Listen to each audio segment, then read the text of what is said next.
ఆంధ్ర రాజకీయాల్లో 2024 సంవత్సరంలో పవన్ కళ్యాణ్ గారు సృష్టించిన ప్రభంజనాన్ని గురించి మనం ప్రత్యేకించి చెప్పనక్కర్లేదు.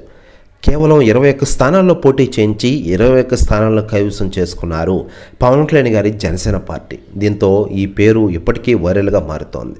పవన్ కళ్యాణ్ గారు నిజంగానే గ్రేట్ అంటూ రాజకీయాల్లో బాగా రాణిస్తున్నారంటూ కొన్ని రకాల వార్తలు ఇప్పటికీ వైరల్గా మారుతున్న విషయం తెలిసిందే. కేవలం తెలుగు రాష్ట్రాల్లోనే కాకుండా దేశవ్యాప్త రాజకీయాల్లో పవన్ కళ్యాణ్ గారు ఈరోజు రాణిస్తున్నారంటే నిజంగానే గ్రేట్.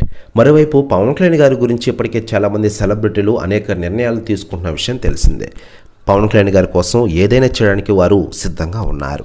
అయితే లేటెస్ట్గా నూతన సమాచారం ప్రకారం పవన్ కళ్యాణ్ గారి కోసం భారీ నిర్ణయం తీసుకోనున్నారట కేంద్ర మంత్రి అమిత్ షా. త్వరలోనే ఒక ప్రకటన చేయనున్నారట పవన్ కళ్యాణ్ గారి గురించి. దీంతో షాక్లో ఉన్నట టోటల్ ఆంధ్ర రాజకీయాల్లో. ప్రస్తుతం న్యూస్ కూడా తెగ వైరల్ అవుతోంది టోటల్ తెలుగు ఇండస్ట్రీలో మరియు ఆంధ్రప్రదేశ్ రాష్ట్ర రాజకీయాల్లో.